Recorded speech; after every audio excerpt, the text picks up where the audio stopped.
Enough is enough. We have to come up. We have to come out from the closet and reveal everything that happened to us. Tonight, survivors of St. Anne's Residential School in Ontario are going to court so their stories can finally be heard. The residential schools are mapped on there, so it does give people a sense of where things happened and the scope of the residential school system. Putting residential schools on the map forever. Every residential school in Canada will now be on Google Earth. People come in the morning, they want to use their computers over there. You write down their names, you know. People ask for clothing. And a homeless shelter in Montreal will have to close because developers want them out. Now they're looking for a new home.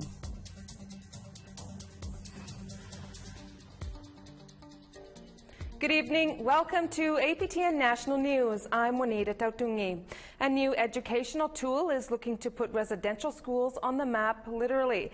The Google Earth Voyager Residential School Story is an interactive project which maps out the more than 100 schools across Canada. The project uses survivor testimony and photos to bring to light the history of residential schools in Canada. Brittany Hobson brings us this. I just absolutely hated my own parents. Not because I thought they abandoned me. I hated their brown faces. Mary Kershane is reading a bit of her story from her time in the residential school system. She was one of the thousands of survivors who shared their stories with the Truth and Reconciliation Commission. She is also one of the survivors who is featured as part of a new educational tool facilitated through Google Earth. These kinds of stories will be forever there so that we can, you know, we can't just say it's only good for a couple of years, then we kind of destroy them. No, it has to be sustained and maintained so that they're always there. It's called the Google Earth Voyager Residential School Story, and it was created through a partnership with Google, the National Centre for Truth and Reconciliation, and Canadian Geographic Education. Ry Moran, director of the NCTR, says the project is part of the development of a broader Indigenous Peoples Atlas. Really responding to these collective calls to action by survivors to make sure that Canadians know what's going on in this country, understand where this all occurred. The map is broken down into 4 different sections. Each one uses photos, interviews, and geographic locations to provide context on the history of residential schools. Not every school is featured, but Moran says that will change. This is a really good starting place. The residential schools are mapped on there, so it does give people a sense of where things happened and the scope of the residential school system. But I think we have to also reflect on the fact that day schools are not included in that. The new schools that were recently added up in Newfoundland and Labrador.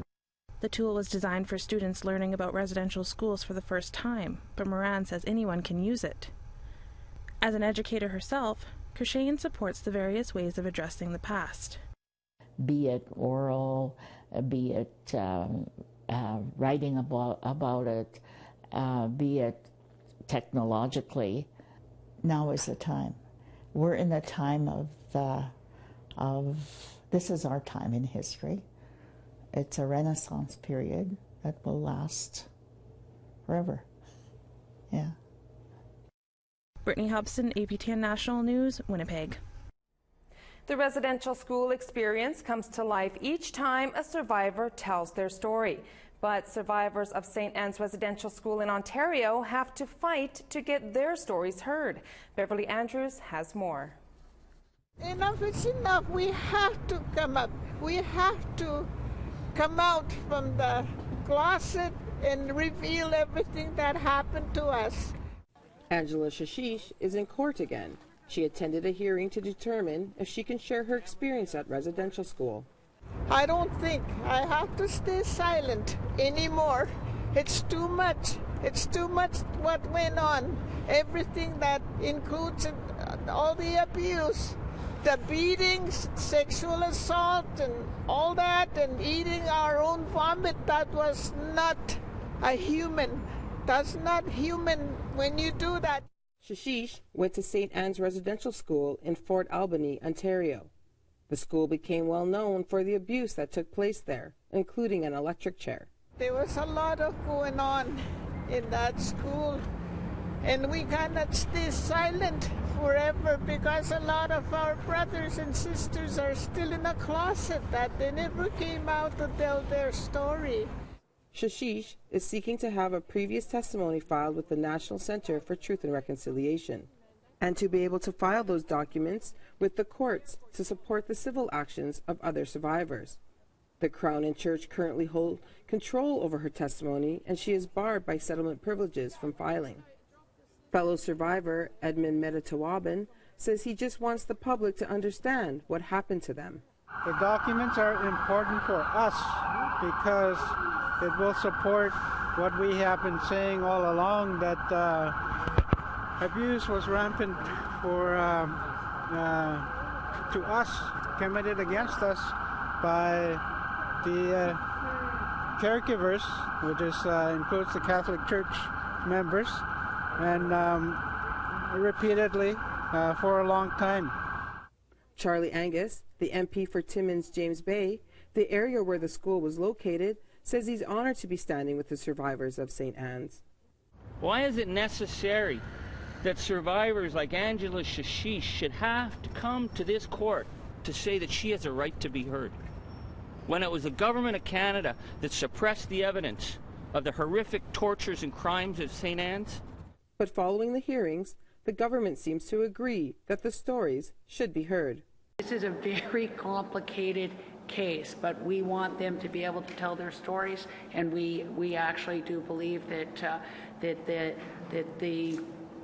they are certainly entitled to have that in the National Center for Truth and Reconciliation. A ruling on whether or not Shashish can file her previous testimony should be made early next year. Beverly Andrews, APTN National News, Toronto. Prime Minister Justin Trudeau says his government will waive privilege and allow Shashish to tell her story. He made the statement during Wednesday's question period. However, NDP MP Charlie Angus says the announcement is inadequate.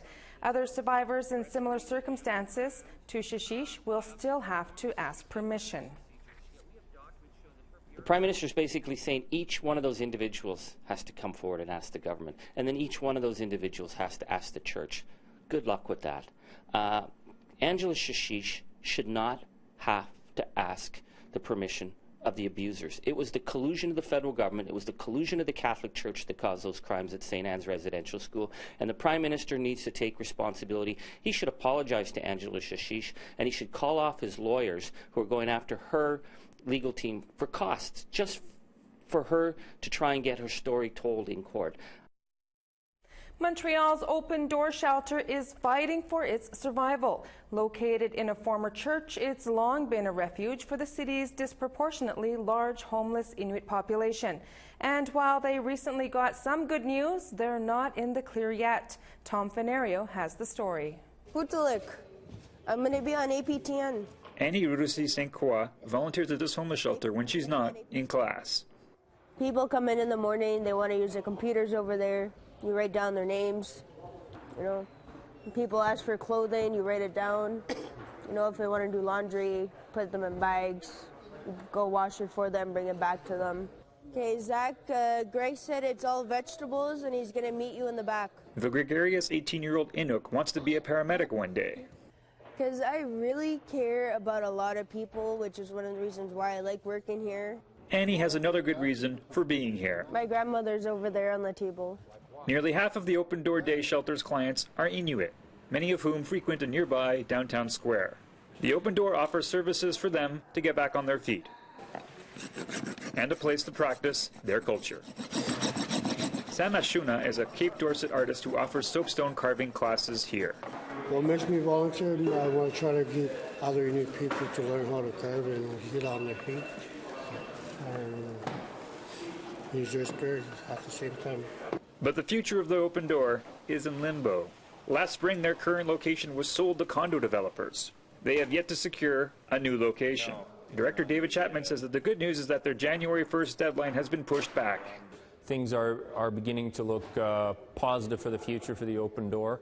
And of course, we're excited about that. There's still some work to do, but yes, we are going to be able to remain past December 31st. When asked about potential locations, Chapman is playing his cards close to his chest. A promising nearby spot was nixed this fall when locals found out and had the municipal government put an end to it. For her part, Annie is resigned to the fact that wherever the new Open Door ends up will be much farther than the current location. I'm just disappointed because this is kind of like home for most people.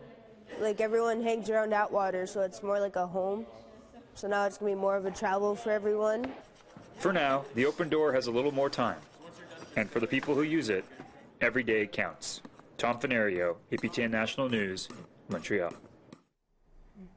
Time to take a break. Do stay with us. We'll have more for you coming up. First, a look at tomorrow's weather forecast.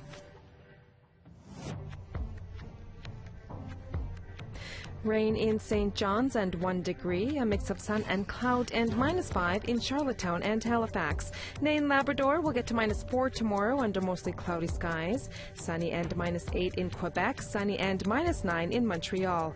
A cloudy day in London tomorrow, it'll get to -4 degrees. Cloudy in Sarnia and -3. -19 in Timmins, -18 in Sudbury, and -8 in Thunder Bay. Clear and cold in Churchill, reaching -25 degrees. Island Lake, you'll see a mix of sun and cloud and get to -17. Snow in Barons River and -11. Sunny and -1 in Regina and Estevan. Swift Current, sunny and -2. In La Ronge and Buffalo Narrows, cloudy and -2.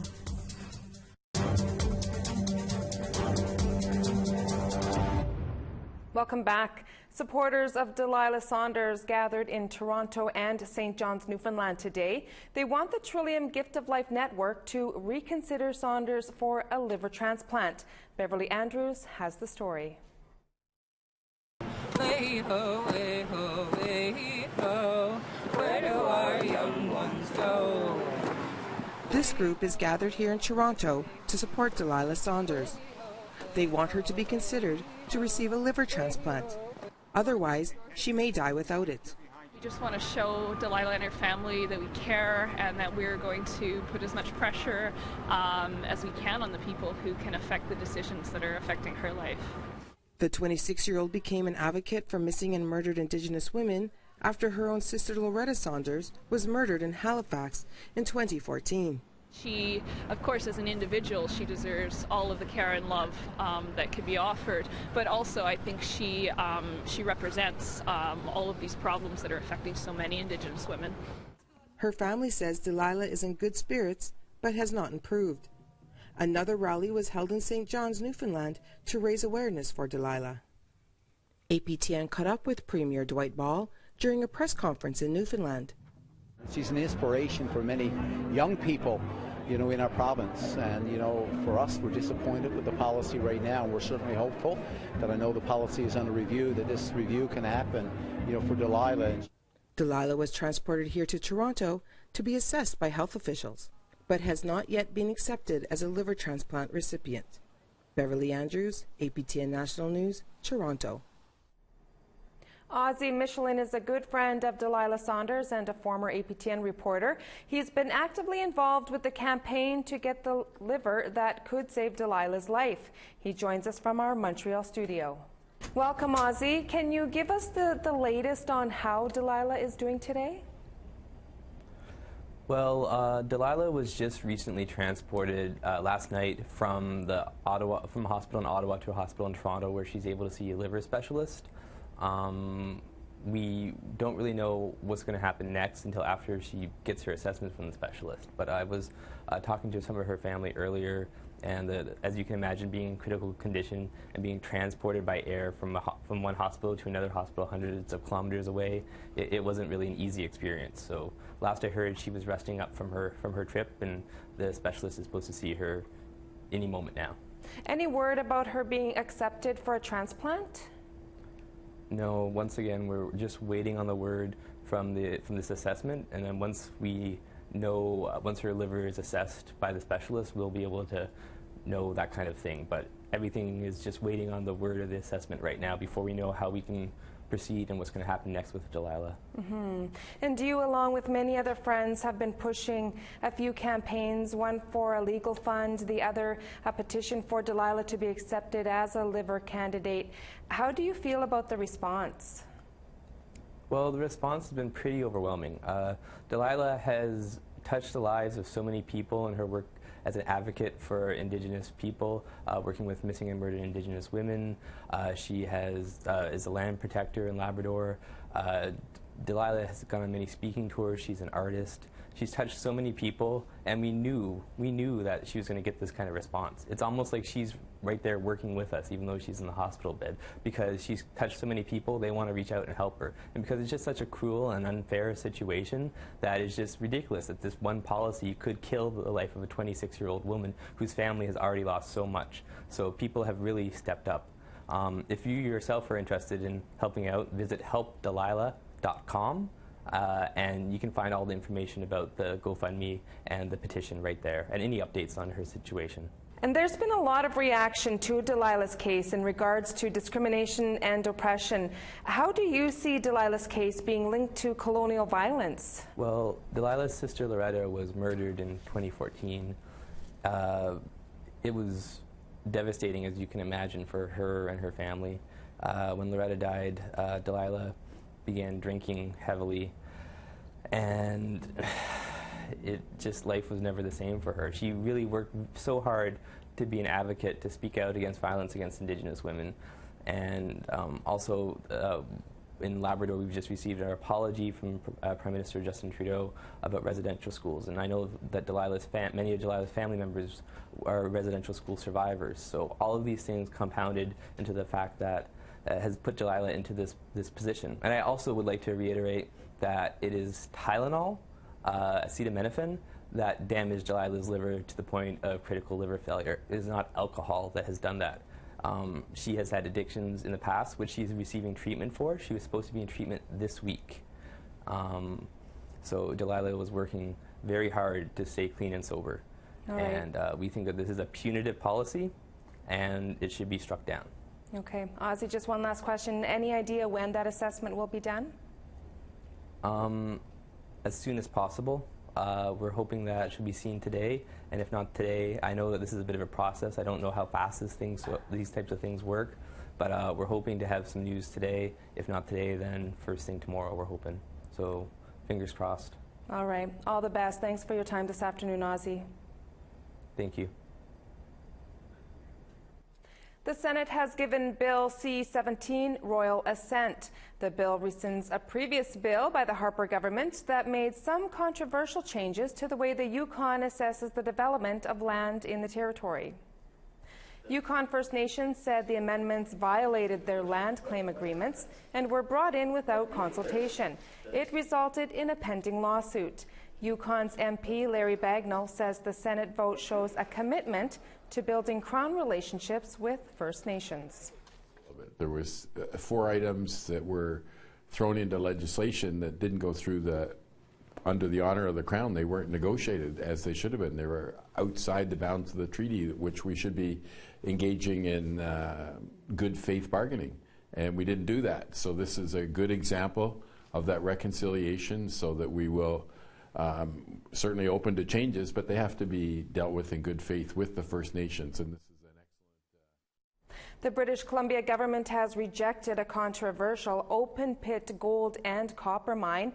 The Ajax mine near the city of Kamloops was denied an environmental assessment certificate. First Nations from the area have fought extensively against the mine and held numerous protests and government meetings to stop the project. The mine was rejected because it would have adverse environmental effects as well as cumulative effects on Indigenous heritage. Chief Ron Ignace, who fought against the mine, says the area is fragile and sacred. It's a keystone grasslands area. There's only 1% of the grasslands left in this area. There's medicinal and food plants there, cultural artifacts that are on that land. There's a hunting blind there, for example. There's so much red and blue listed species in that area. It would have been very destructive and we would have nothing but a big hole in the ground after 20 years that would have to live with for eternity. It's another dark chapter in Canada's history books when thousands of Indigenous people were sent to TB sanatoriums, some never to return home. After the break, we'll give you a preview of that episode coming up after the news on APTN Investigates. Here's the rest of your Saturday forecast. -7 in Fort Chipewyan and high level, -2 in Fort McMurray. Edmonton and Calgary tomorrow, it'll be sunny and -1. A mix of sun and cloud, and 0 in Kamloops. Rain and 7 in Tofino and Victoria. Rain and 7 in Prince Rupert. Rain and 9 degrees in Sandspit. -11 tomorrow in Old Crow and Rock River, Yukon. Watson Lake, cloudy and -7. -16 in Yellowknife under cloudy skies. Sunny and -5 in Samba Cave, formerly Trout Lake. -23 and sunny in Sax Harbor tomorrow. Paulatuk, cloudy and -18. Delaney, -10. Sunny in the Kibaluk tomorrow. -29 in Nauyat, formerly Chesterfield Inlet. -31 in Well Cove. Sunny in the Khadilmute. -27 in Teloriok and Joe Haven. And in the Baffin, mostly cloudy. Kangturapi, Clyde River, you'll get up to -17 degrees and -11 in Iqaluit.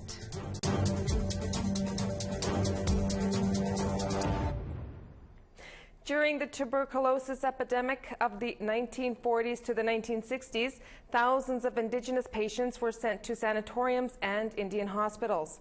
APTN Investigates reporter Holly Moore dug into some of their stories. Here is a preview of The Cure Was Worse, coming up tonight on APTN Investigates. Here's what's left of the Ninette Tuberculosis Sanatorium, just south of Winnipeg, Manitoba. It's hard to believe it's now a private residence. Thousands of Indigenous patients were sent here in the 1940s and 50s, and one of them was Gerald McIver's brother Michael. Throughout the 50 years of his life, my brother shared experiences with me of him really questioning the fact whether he had TB or not, and also sharing details of the medical experimentation that was conducted at the Ninette Sanatorium upon him and other Indigenous children. What was in these things? What was in these containers? You know, he would share examples of carts being brought into the dormitory with different colored liquids, and children being made to drink different colored liquids with medical staff standing around them with clipboards documenting every reaction. And then he said, and these were the lucky ones. He said the unlucky ones got injected with various liquids, and again they were subject to people standing around them recording every reaction. And you can watch the whole episode of The Cure Was Worse in a few moments right after the APTN National News. Well, that's our Friday newscast here on APTN National News, and this is my last newscast. Thank you, APTN, for giving me this opportunity. And thank you for watching. Dennis Ward will be back with you on Monday. I'm Juanita Tautungi. Have a wonderful weekend. Davao Buhi.